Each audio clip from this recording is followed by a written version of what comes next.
Hello everyone, welcome to True IAS and PCS. तो दोस्तों, हम लोग इस चैप्टर के अंदर पढ़ रहे थे। जो प्रीवियस हमारा लेक्चर था उसके अंदर हमारी डिस्कशन चल रही थी कैरेक्टरिस्टिक्स क्या होते हैं गुड गवर्नेंस के। हम लोगों ने ये देखा था कि यूनेस्कैप ने, यानी कि United Nations economic and social commission for Asian Pacific ने ये बताया था हमें कि गुड गवर्नेंस के 8 मेजर कैरेक्टरिस्टिक्स होते हैं। ठीक है, हमने उनमें से प्रीवियस लेक्चर के अंदर 2 कैरेक्टरिस्टिक्स को ख़त्म कर लिया था, पार्टिसिपेशन और दूसरा रूल ऑफ लॉ। आज हम बात करते हैं तीसरे कैटेगरी के बारे में गुड गवर्नेंस से रिलेटेड, और वो है ट्रांसपेरेंसी। सरकार को ट्रांसपेरेंट वे में फंक्शन करना चाहिए।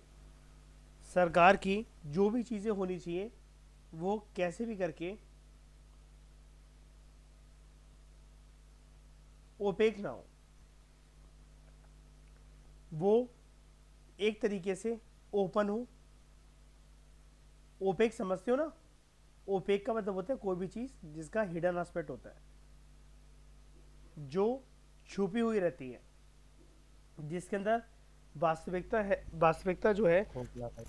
खुफिया टाइप, वो साफ तरीके से नज़र नहीं आती है। तो transparency means that decisions taken, it means that decisions taken and their enforcement are done in a manner that follows rules and regulations. सबसे इंपॉर्टेंट ये की टर्म है, यहाँ पर रूल्स एंड रेगुलेशंस को अच्छे से फॉलो करा जाता है सरकार के द्वारा। गवर्नेंस के दायरे के अंदर जब भी डिसीजंस लिए जाते हैं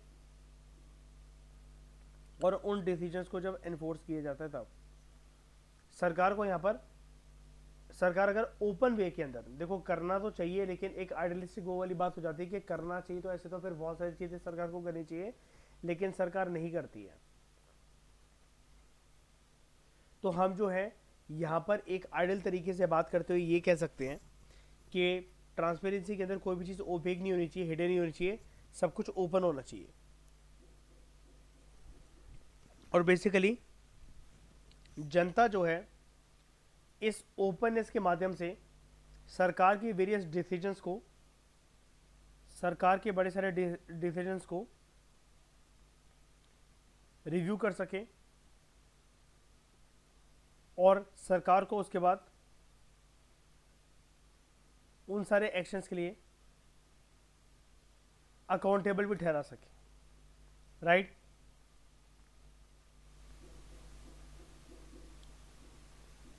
तो it also means that information is freely available, और ये डायरेक्टली एक्सेसिबल होनी चाहिए उन सारे लोगों के लिए, या ऑलमोस्ट सारे लोगों के लिए। उन सारे क्या, यहाँ पर हम कोई कंडीशन नहीं रख रहे हैं, सारे के सारे लोगों के लिए, those who will be affected by such decisions and their enforcement.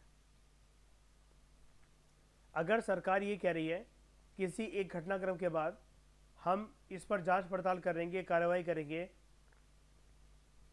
इस पर एक कमेटी बैठेगी, कमीशन बैठेगी, वो अपने सुझाव देगी, हम इसके ऊपर एक कानून बनाएंगे, तो हमें एक प्रक्रिया को भी तो पहचानना होगा ना कि वो प्रक्रिया पहुंची, मतलब किस स्टेप तक पहुंची हुई है। सरकार के जो वादे हैं कि हम पॉलिसी बनाएंगे, कानून बनाएंगे, इसके लिए काम करेंगे, उसके लिए वो काम करेंगे, उसके लिए हमारे पास कोई रिव्यू मैकेनिज्म या फिर एटलीस्ट सरकार को अकाउंटेबल ठहराने के लिए कोई मैकेनिज्म तो होना चाहिए ना, कि हम ये पता लगा सकें कि सरकार के जो वादे हैं वो पहुंचे कहाँ तक। राइट?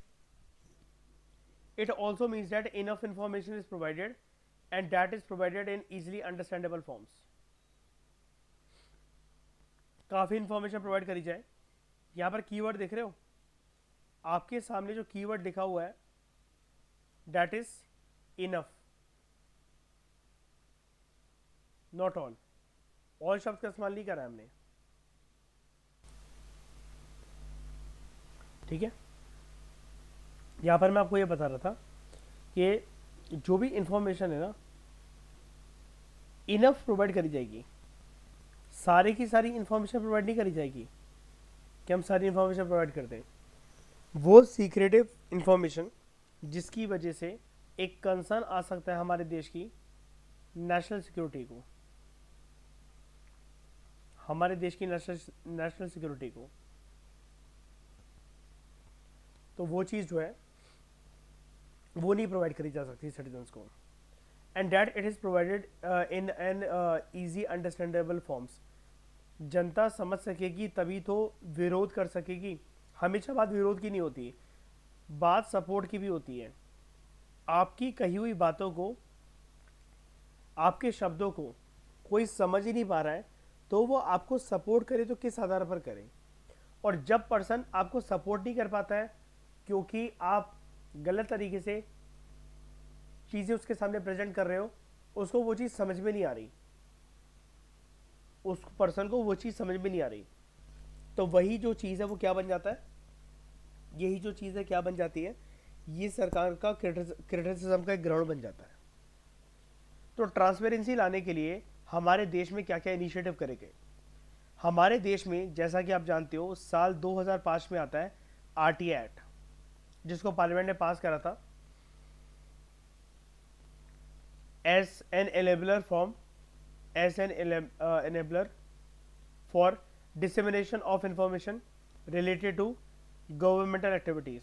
डिसेमिनेशन का मतलब क्या होता है, किसी भी चीज़ को स्प्रेड आउट करना, किसी भी चीज़ को फैलाना। कि ये एक पुश बटन होगा, ये एक एनेबलर होगा ताकि इंफॉर्मेशन को स्प्रेड करा जा सके गवर्नमेंट एक्टिविटीज़ के साथ जो रिलेटेड जो चीज़ें हैं। Voluntary disclosure of information bye ministries and departments about their activities, ये भी इंश्योर करता है ट्रांसपेरेंसी। जनता बार बार आरटीआई का इस्तेमाल क्यों करे आपसे इंफॉर्मेशन मांगने के लिए।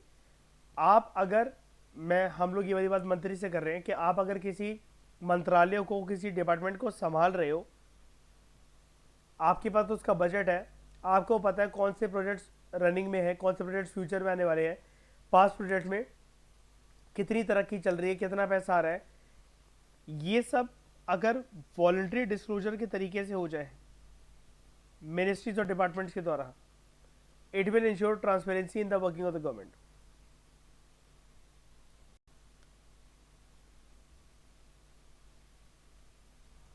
उसके बाद citizens can also access the information related to governmental activities in their mother tongue।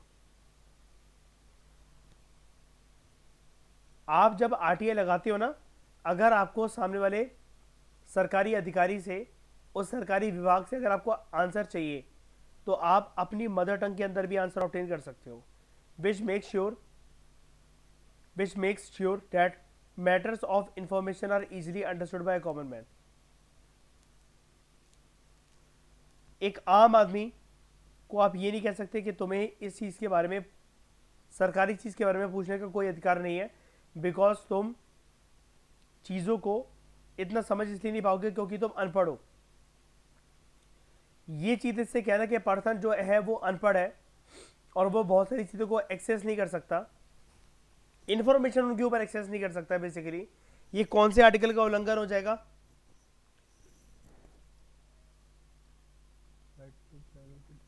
Privacy कैसे हो जाएगा, क्या बोल रहे हो मयूर,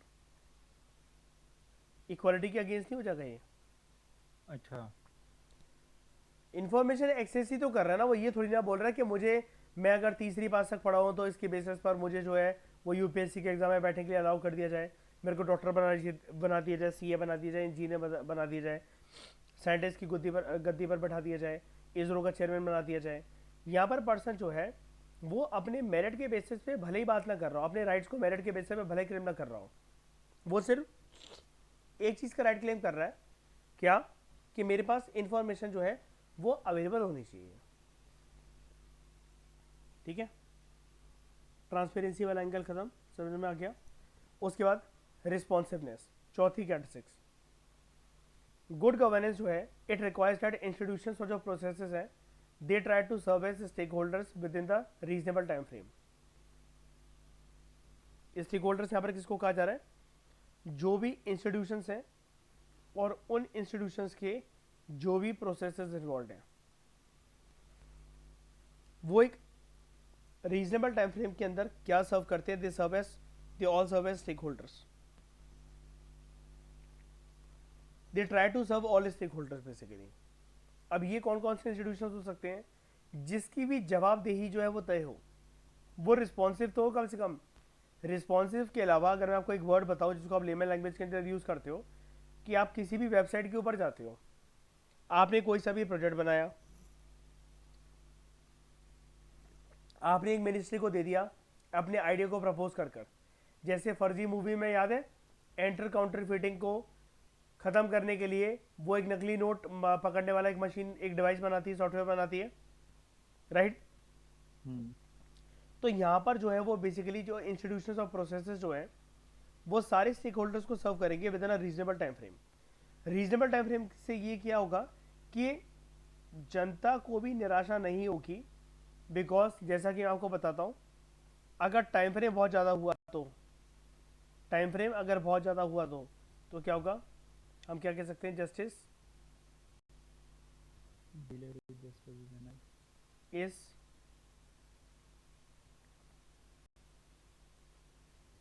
जस्टिस डिनाइड। तो रिस्पॉन्सिबनेस समझ गए ना, रिस्पॉन्सिबनेस का मतलब रिस्पॉन्सिबिलिटी नहीं होता,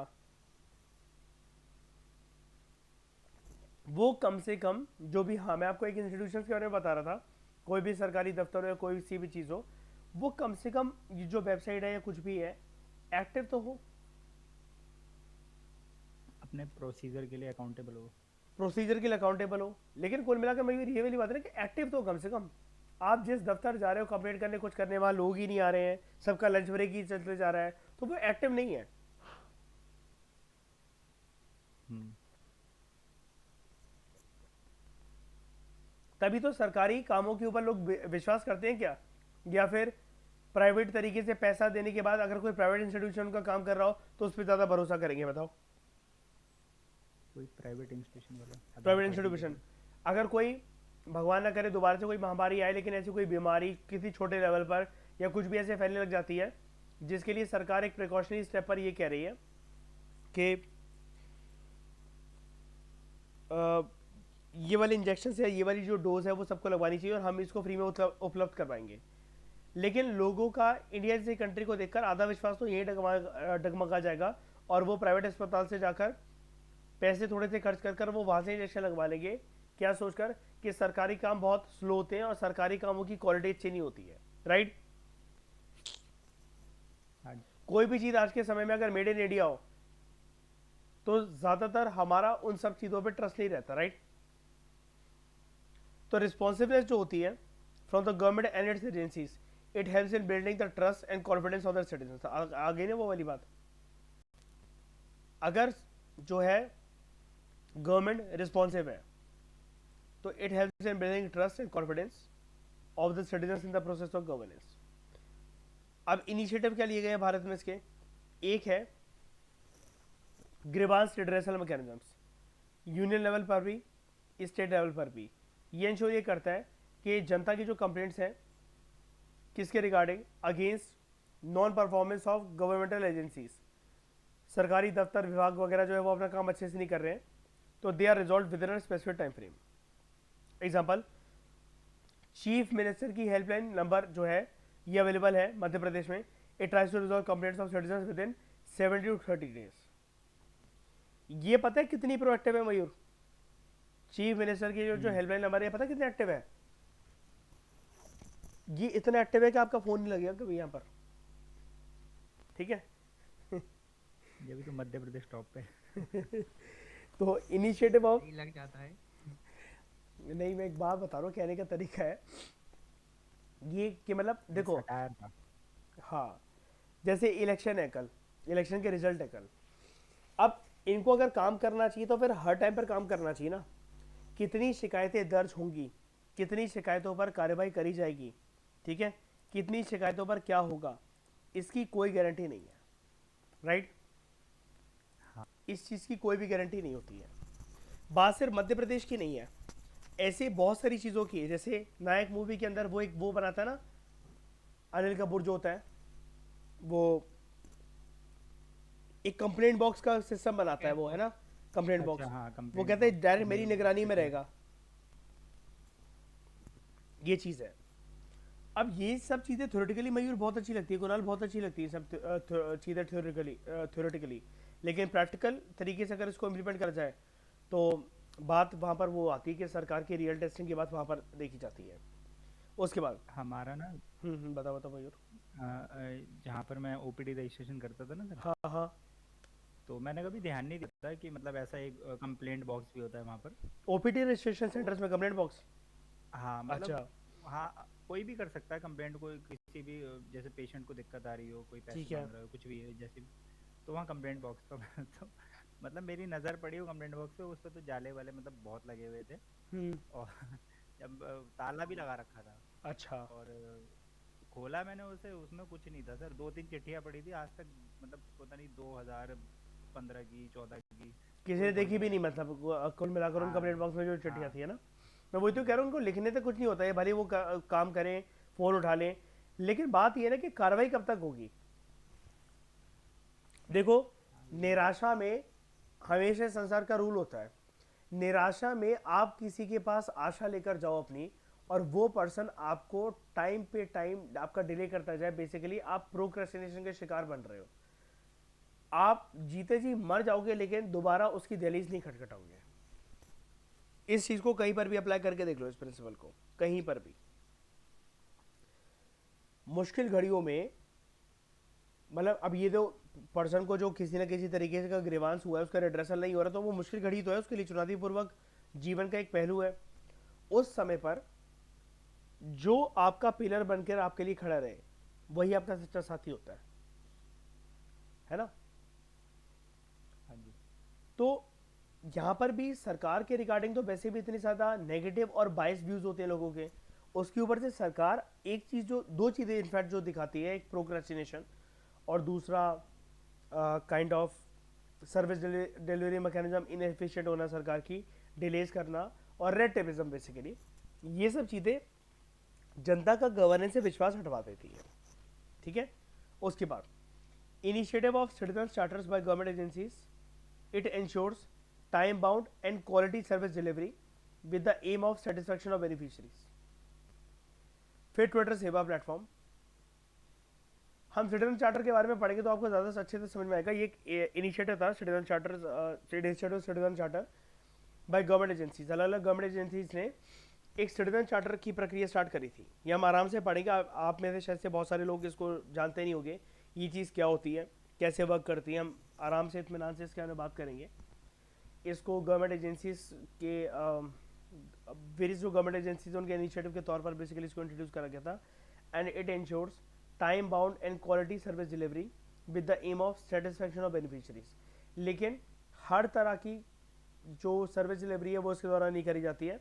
basically which are of the kind of जिनके लिए ग्रीवांस रिड्रेसल ज़रूरी है, अनिवार्य है, और वो सिविलियन नेचर के केसेस होने चाहिए। उसके बाद ट्विटर सेवा platform, it is issued by different ministries at the union level, ताकि लोगों की क्वेरी को सॉल्व करा जा सके। उसके बाद हम बात करते हैं पांचवें कैरेक्टरिस्टिक्स की गुड गवर्नेंस के, कंसेंसस ओरिएंटेड।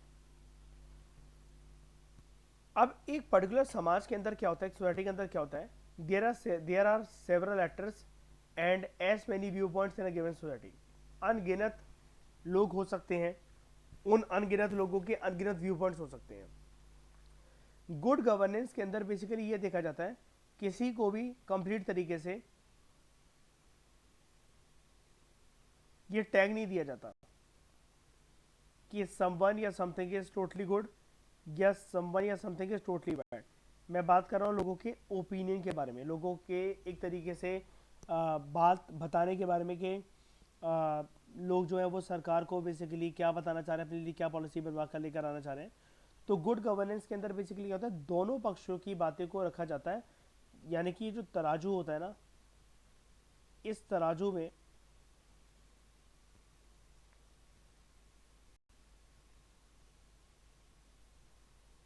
ये जो दोनों पहलू हैं इसके, जो दोनों साइड के जो वेट्स हैं, इसको बहुत अच्छे से बैलेंस करा जाता है। तो गुड गवर्नेंस रिक्वायर्स मेडिएशन, ये मेडिटेशन नहीं लिखा है, मेडिएशन है, of different interest in society, ताकि हम ब्रॉड कंसेंसस पर पहुंच सके समाज के अंदर। और जो भी पूरी की पूरी कम्युनिटी के हित में जो चीज़ काम कर रही होगी, उसी को अचीव करने के लिए सरकार, प्रशासन और जनता भी उसी चीज़ के लिए मेहनत और मशक्क़त करने के लिए यहाँ पर तैयार है, और वो जाकर बनेगा गुड गवर्नेंस। तो गुड गवर्नेंस के अंदर बेसिकली क्या होता है, सोसाइटी के हर एक सेक्शन ऑफ द लोगों के अलग अलग जो व्यू पॉइंट्स हैं, वो भले ही मेजोरिटी के व्यू पॉइंट से मैच ना कर रहे हो, लेकिन उनको भी अकोमोडेट करा जाता है, बिल्कुल करा जाता है। उसके बाद कंसेंसस ओरिएंटेड अगर हम लोग बात करें, अब यहाँ पर देख रहे हो वर्ड क्या है, कंसेंसस ओरिएंटेड। ये इसके अगेंस्ट जो एक वर्ड होता है जो कि काफ़ी लाइट वर्ड है, वो क्या होता है,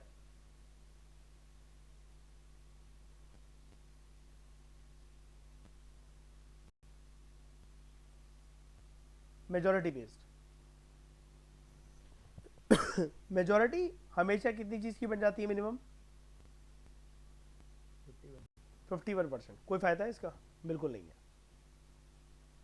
क्योंकि 49% का मैंडेट अभी भी आपके खिलाफ होता है। किसी भी डिसीजन मेकिंग की मैं बात कर रहा हूँ, इलेक्शंस की बात कर रहा हूँ, हर चीज़ की मैं बात कर रहा हूँ। और 49% इज अ ह्यूज चंक मयूर in this case, huge chunk, almost near to 50%। तो it requires a broad and long term perspective on what is needed for sustainable human development, और इन सारे गोल्स को अचीव कैसे करा जाएगा। अब ऐसा माना जाता है कंसेंसस ओरिएंटेड अप्रोच के अंदर, या ये जो कैरेक्टरिस्टिक है गुड गवर्नेंस का, कि this can only be achieve from, कि आपको अपने हिस्टोरिकल, कल्चरल और सोशल कंटेक्स्ट की एक ग्रेटर अंडरस्टैंडिंग हो, जिस भी समाज या जिस भी कम्युनिटी का पार्ट हो। इससे क्या होगा, आप जब उन सारे रीति रिवाजों को, परंपराओं को समझोगे ना, तो आप अपने समाज वालों के साथ हारमोनियस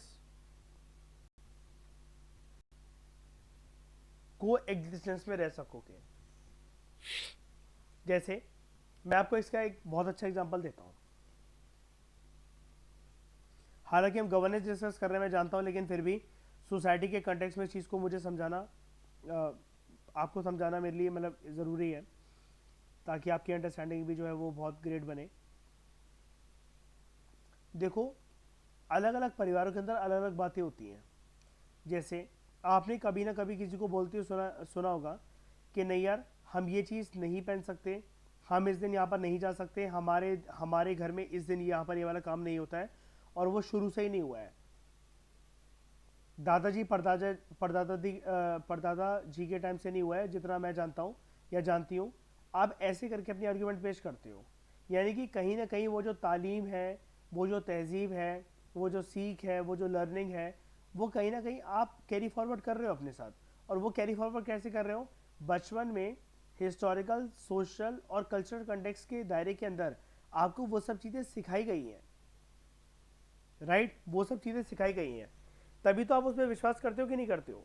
अब जैसे दो तरह की एक आर्ग्यूमेंट होती है, एक पर्सन है, वो एक्सरसाइज करता है, और उसको किसी ने बोला, या फिर मतलब वो कहीं पर भी है, और उसको बोला जाता है कि एग के अंदर बहुत ज़्यादा प्रोटीन होते हैं, इसलिए तुम्हें दूध, दही, पनीर से नहीं मिलेंगे, तो तुम जब मिलेंगे भी तो बहुत ज़्यादा उसको कंज्यूम करना पड़ेगा, तो तुम इतने प्रोटीन जो है वो एग से ले लो, तो इससे तुम्हारी एनर्जी भी बरकरार रहेगी, या स्वास्थ्य जो है तो तुम्हारा ठीक रहेगा, जो प्रोटीन की तुम्हारी बॉडी के अंदर कमी है।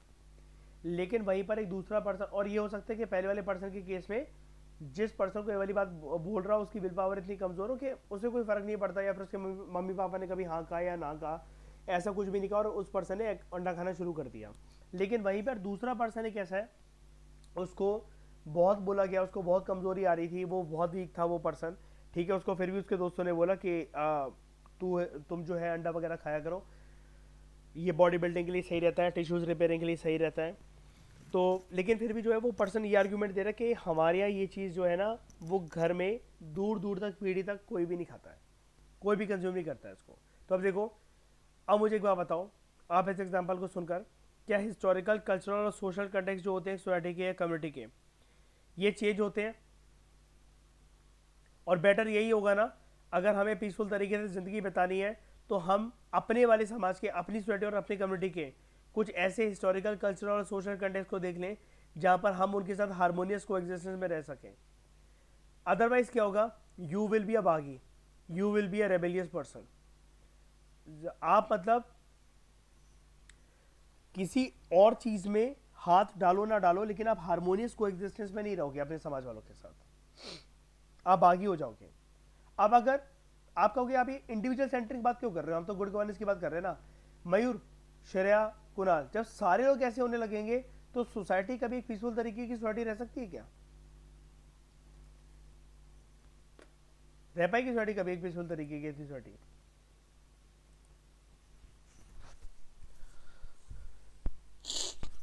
सर आप किस कंटेक्स्ट में बोल रहे हो पीसफुल नहीं रह पाएगी? पीसफुल नहीं रह पाएगी, जैसे मैं ये बोल रहा था पहले, मैं पर्सन को समझा रहा हूँ कि उसके हिस्टोरिकल कल्चरल सोशल कंटेक्स्ट को पर्सन में उस पर्सन ने कभी नहीं समझा। मयूर एक पर्सन था, उसने अपने रीति रिवाज परंपरा तहजीब को तालीम को जाने की कोशिश नहीं करी, लेकिन पूरा समाज उसकी वजह से तो चेंज नहीं हो जाएगा ना, उसको चेंज होना पड़ेगा।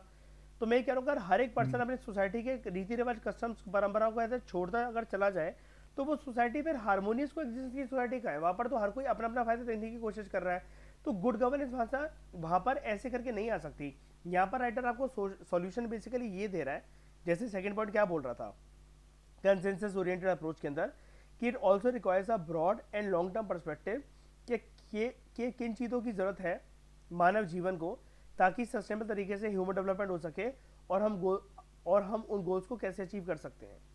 अब तीसरे पॉइंट में यहाँ पर राइटर आपको सॉल्यूशन बता रहा है मयूर, कि अगर आप में ग्रेटर अंडरस्टैंडिंग है हिस्टोरिकल कल्चरल और सोशल कंटेक्स्ट को समझने की एक पर्टिकुलर सोसाइटी कम्युनिटी के, तो जाकर वो हारमोनियस कोएग्जिस्टेंस का एक वो बनेगा, केस बनेगा। अदरवाइज हाँ ये भी। आप सोसाइटी से बिगड़ जाओ, मतलब सोसाइटी से दूर हो जाओगे, परे हो जाओगे, और आपका दूर होना, सोसाइटी से परे होना, आपका बिगड़ना, वो चीज़ आप ही को और ज़्यादा दूर करेगी। समाज आपकी वजह से कभी चेंज नहीं होगा। अगर ऐसा होता ना, आजकल के यूथ ने अपने मम्मी पापा का, अपने मम्मी पापा की पूजा पाठ करना छुड़वा दिया होता, मंदिर जाना छुड़वा दिया होता। इंटरेस्ट है इस जनरेशन को, ये जो 2000 बाद वाली जो जनरेशन है, पूजा पाठ मेडिटेशन में, यूनिवर्सल लॉ को मानना, रूल 369 को मानना, बिलीफ है इनका इन सब चीज़ों में, जबकि हमारी पूरी ज़िंदगी इन सब चीज़ों के इर्द गिर्द चलती है। कोई पर्सन इंटेलिजेंट बॉर्न नहीं होता है, वो इंटेलिजेंस धीरे धीरे करते करते स्टेप बाय स्टेप रखते हुए डेवलप करी जा सकती है। किसी को भी वीक दिमाग का बोला जा रहा है कि तू मन बुद्धि है, तेरे को सीधे लॉन्ग टर्म तक याद नहीं रह सकती है। संसार में ऐसी कोई चीज़ नहीं है कि जिसकी ट्रेनिंग होकर इंसान उसे और परफेक्ट ना बना सके, except the kind of body that you are blessed with. मतलब अगर आप विकलांग नहीं हो, आपके हाथ में सही सलामत है, तो पोटेंशियल में आपकी कभी कोई कमी नहीं आने वाली। आपके लिए फिर कोई चीज़ बाधा नहीं बन सकती। कोई चीज़ अगर उसके बाद भी इंसान के लिए बाधा बन रही है तो वो होते हैं उसके सिर्फ और सिर्फ रीजंस, और कुछ नहीं, ओनली रीजंस। क्योंकि विल पावर के थ्रू, मोटिवेशन के थ्रू आप सिचुएशंस को बीट कर सकते हो पक्का, मेरा ऐसा मानना है। जिनका ऐसा मानना नहीं है वो इसलिए नहीं है क्योंकि वो सिचुएशन के सामने अपने आप को हीटअप नहीं करना चाहते हैं। एक बर्फ जो कि सॉलिड का टुकड़ा है, ग्रेविटी की तरफ अट्रैक्ट होता है, अगेंस्ट ग्रेविटी, वही उसका फॉर्म, एक वेपर, एक गैसियस एलिमेंट उसका। सेम बर्फ के टुकड़े को अगर गैस में कन्वर्ट करना है तो उसको 100 डिग्री सेल्सियस के तापमान से होकर गुजरना पड़ता है। Humans are the only creature on this planet Earth in this entire universe जो कि चाहते हैं कि उनकी जीवन में परिवर्तन आ जाए, लेकिन उस परिवर्तन को लाने के लिए they do not want to face the heat. वही कहते हैं हमारे जीवन में सब कुछ अच्छा हो जाए, लेकिन यार पश्चाताप कोई और कर ले, उसके लिए प्रायश्चित कोई और कर ले, मेहनत कोई और कर ले, वो हम क्यों करें। खैर, अगर हम इन सब चीजों को गवर्नेंस के साथ जोड़कर देखें तो बात यहां पर इंडिविजुअल की आ गई ना। अगर एक एक इंडिविजुअल एक फ्रूटफुल एलिमेंट है सोसाइटी का, फ्रूटफुल कैसे, उसके पास अगर HCF है, ह्यूमन कैपिटल फॉर्मेशन है, राइट, तो क्या वो एक इकोनॉमी का, एक समाज का एक एसेट बनेगा कि नहीं बनेगा, बताओ। क्या वो एसेट होगा कि नहीं होगा? हाँ जी होगा, बिल्कुल होगा। तो इंडियन कंटेक्स्ट में अगर हम लोग बात करें, लेजिस्लेचर जो है at both the union and the state levels, ये हमें एक प्लेटफॉर्म प्रोवाइड करते हैं ताकि जहां पर कोई भी जो ऐसी पॉलिसीज, ऐसी स्कीम्स, ऐसे इनिशिएटिव्स, ऐसे एक्ट्स अगर आने होते हैं, उसके ऊपर डिटेल में डिस्कशन हो सके, डिलीब्रेशन हो सके, और किसी भी पार्टी को, किसी भी ग्रुप को मैं यहाँ पर पॉलिटिकल पार्टीज की बात नहीं कर रहा, मैं यहाँ पर वेरियस ग्रुप्स को रिप्रेजेंट करते हुए बात कर रहा हूँ कि कोई भी देश में डिसीजन लिया जा रहा है वो सरदारों को पसंद नहीं आ रहा एज अ सिख कम्युनिटी, वो गुज्जरों को पसंद नहीं आ रहा एज अ गुज्जर कम्युनिटी, वो जाटों को पसंद नहीं आ रहा एज अ जाट कम्युनिटी, वो मद्रासियों को पसंद नहीं आया क्योंकि वो ये बोल रहे हैं कि आप नॉर्थ इंडिया के ऊपर ज़्यादा फोकस कर रहे हो, साउथ इंडिया जो है वो निगलेक्टेड है इस चीज़ में। तो हमें हर चीज़ के ऊपर कन्फ्लिक्ट रेजोल्यूशन तो चाहिए ऑन इंपॉर्टेंट की इशूज़ जो कि सोसाइटी को अफेक्ट कर रहे होते हैं। तो डेमोक्रेटिक सेटअप जो है भारत के अंदर, it has been instrumental in the development of civil society. मैंने आपको बोला था ना, well informed section of the society जिनको आटे दाल का भाव जो है वो मालूम है, ठीक है। यहाँ पर बात पढ़े लिखे की नहीं होती है, यहाँ पर बात गोल्ड मेडल की नहीं होती है, यहाँ पर बात यूपीएससी को क्रैक करने की नहीं होती है। सिविल सोसाइटी का मतलब ये होता है बेसिकली वेल इन्फॉर्म्ड सोसाइटी। आपको सारी चीज़ें पता तो एटलीस्ट कि कौन सी चीज़ क्या होती है, आरटीए कैसे फाइल करी जाती है, एफआईआर कैसे जो है वो रजिस्टर करवाई जाती है, कोर्ट में अपना केस कैसे लड़ा जाता है, कोर्ट में कोई सा भी केस जो है वो कैसे जाता है, हमें सबसे पहले किसको अप्रोच करना होता है, क्या मैं पुलिस के पास कंप्लेंट ना लिखकर डायरेक्टली कोर्ट जा सकता हूँ, जा सकती हूँ क्या। ये सारी चीज़ों के अगर आपके पास आंसर है तो आप सिविल सोसाइटी का पार्ट हो, क्योंकि ये सब चीज़ें प्रैक्टिकल रियल ग्राउंड्स पर होती है जिसके बारे में आपको ज्ञान होना चाहिए। अब जैसे हम कुछ इंस्टीट्यूशंस की प्रोमिनेंट इंस्टीट्यूशंस की बात करें, वो होंगे एनजीओस।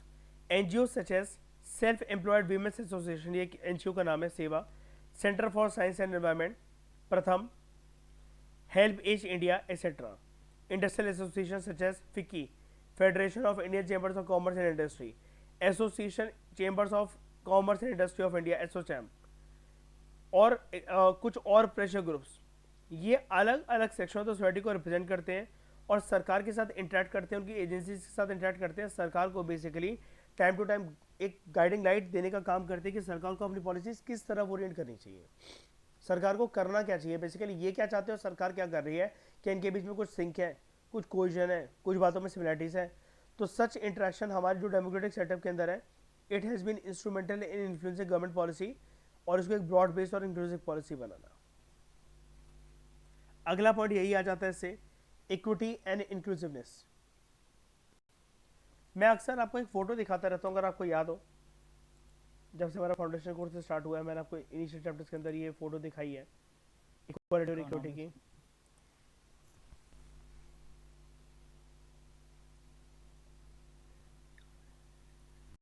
इंक्लूसिव डेवलपमेंट में इकोनॉमिक्स में देखा था ना। हाँ, मैं वैसे कह रहा हूँ कि बहुत सारी जगह पर मैं आपको दिखा चुका हूँ। अब जैसे यहाँ पर देखो, यहाँ पर इक्विटी का कंसेप्ट ये कहता है कि यार जहाँ पर जरूरत है तो वहाँ पर पॉजिटिव डिस्क्रिमिनेशन कर दो ना। अब ये पर्सन इतना लंबा है कि बिना स्टूल के जो है वो मैच देख सकता है, तो इसको एडेड एडवांटेज क्यों देना, इसका एडवांटेज किसी और की मदद कर सकता है। कैसे? सेकंड वाले के पास एक स्टूल है, फर्स्ट वाले से स्टूल ले लो, सेकंड वाले के पास स्टूल है, उसको अच्छा खासा मैच दिख रहा है, लेकिन थर्ड वाले जो पर्सन है वो बेचारा उदास खड़ा हुआ है, तो उसको दो स्टूल रखवा दो। अब यहाँ पर क्या आप कहोगे ये इक्वालिटी नहीं है? जी हाँ, बिल्कुल इक्वालिटी नहीं है, क्योंकि इक्वालिटी के हिसाब से तो ये तीनों स्टूल जो है एक स्टूल एक के पास होना चाहिए था, लेकिन पहले वाले के पास कुछ भी नहीं है, दूसरे वाले के पास एक है और तीसरे वाले के पास दो स्टूल्स हैं। ये होता है पॉजिटिव डिस्क्रिमिनेशन। अब जब डिस्क्रिमिनेशन में नाम ही पॉजिटिव है, यानी कि क्या, डेफिनेटली वहां पर कोई ना कोई समाज के अंदर एक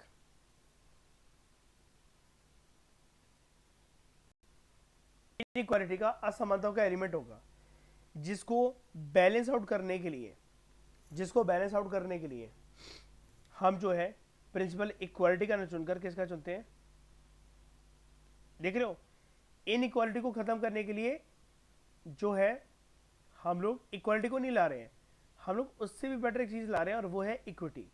और इक्विटी गवर्नेंस के दायरे के अंदर या कैसे भी बेसिकली वो क्या वो किस प्रिंसिपल के ऊपर बेसिकली बेस्ड होता है कि यहाँ पर हमें क्या करना है, we need to show some positive discrimination. तो इस सोसाइटी की जो वेलबींग होती है, it depends on ensuring that कि उसकी जो मेंबर्स हैं, सारे के सारे जो मेंबर्स हैं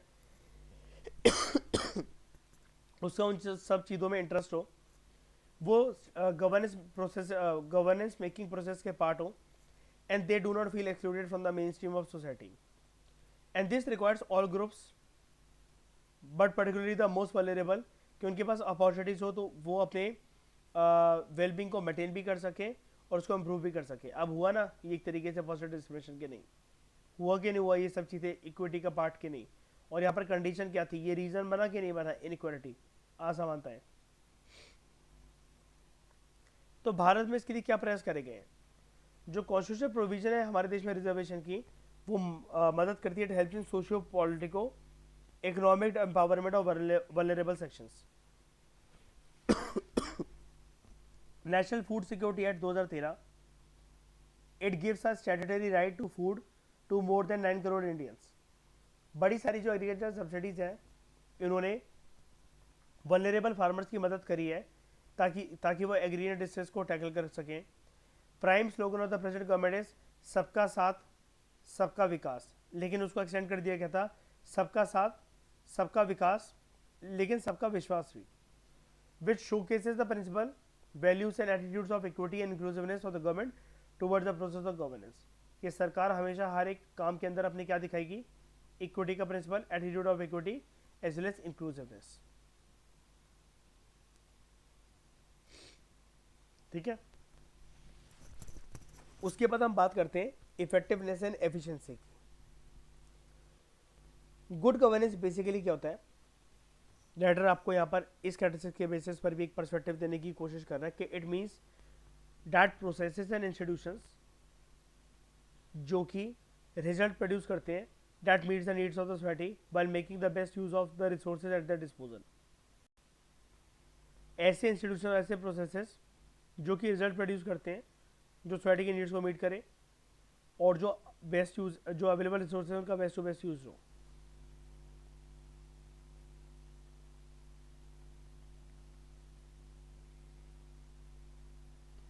जो कंसेप्ट है एफिशिएंसी का गुड गवर्नेंस के कंटेक्स्ट में, ये एक और बात को कवर करता है, वो क्या, कि नेचुरल रिसोर्सेज को सचमल तरीके से यूज़ करो और पर्यावरण को प्रोटेक्ट करो। सारे के सारे रिसोर्सेज जो है वो ख़त्म ही होने चाहिए। इसके लिए भारत की सरकार ने क्या इनिशिएटिव लिए हैं,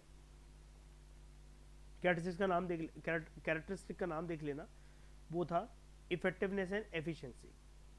ठीक है, कि सरकार जो भी काम करे वो इफेक्टिव हो और एफिशिएंट तरीके से वर्क करे। नहीं करेगी तो जनता ऑब्वियसली बात है फिर वो ट्रांसपेरेंसी की डिमांड करेंगे, और जहाँ ट्रांसपेरेंसी फिर वो फुलफिल नहीं होगी तो ऑब्वियसली बात है फिर जनता अपने हथियार को यूज़ करेगी, और वो है किसको, अकाउंटेबिलिटी को हटा देगी फिर पावर से।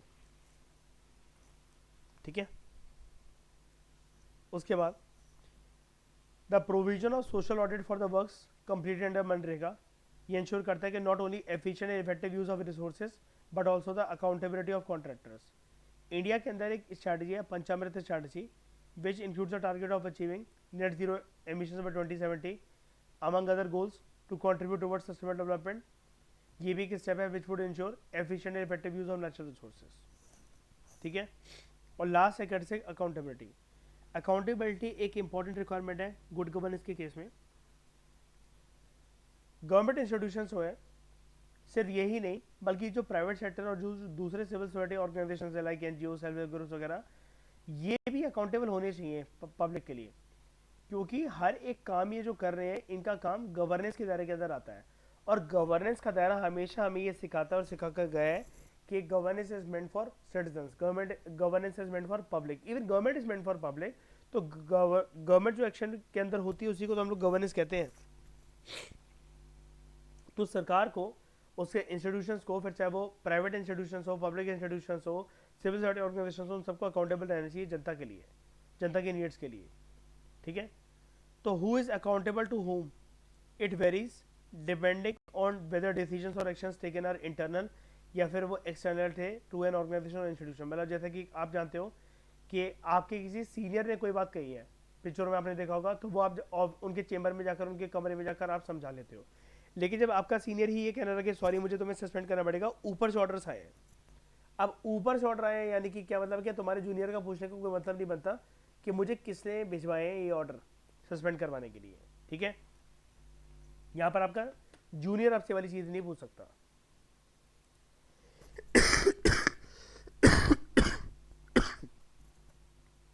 तो ये चीज़ आपको क्लियर है, कोई डाउट यहाँ तक?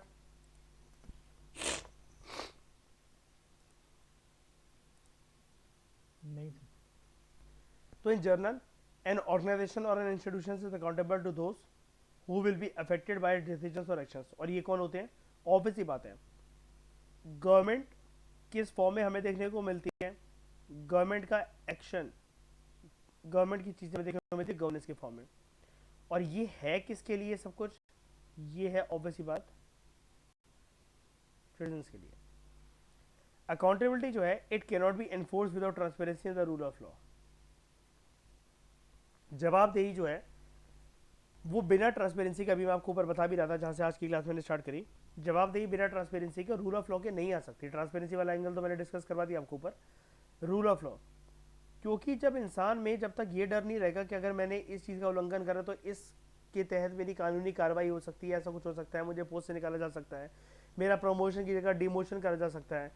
तो यहाँ पर बेसिकली क्या है कि पर्सन जो है, सॉरी मतलब पर्सन नहीं, कोई भी इंस्टीट्यूशन है, चाहे वो गवर्नमेंट है, प्राइवेट है या सिविल सोसाइटी ऑर्गेनाइजेशन है, तो बेसिकली वहाँ पर क्या है, अकाउंटेबिलिटी को इन्फोर्स नहीं करा जा सकता जब तक वहाँ पर ट्रांसपेरेंसी और रूल ऑफ लॉ ना हो।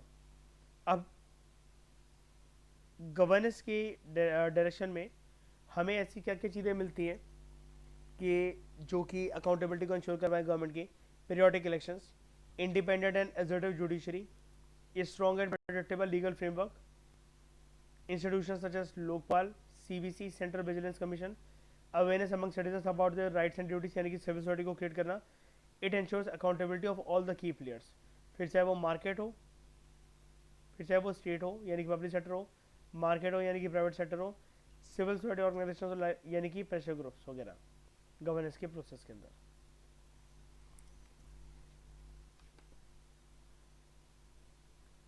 तो इस डिस्कशन में दोस्तों फिलहाल इतना ही। Thank you very much for discussion. Next lecture में हम लोग दोस्तों बात करेंगे पिलर्स ऑफ गुड गवर्नेंस के बारे में। Thank you very much.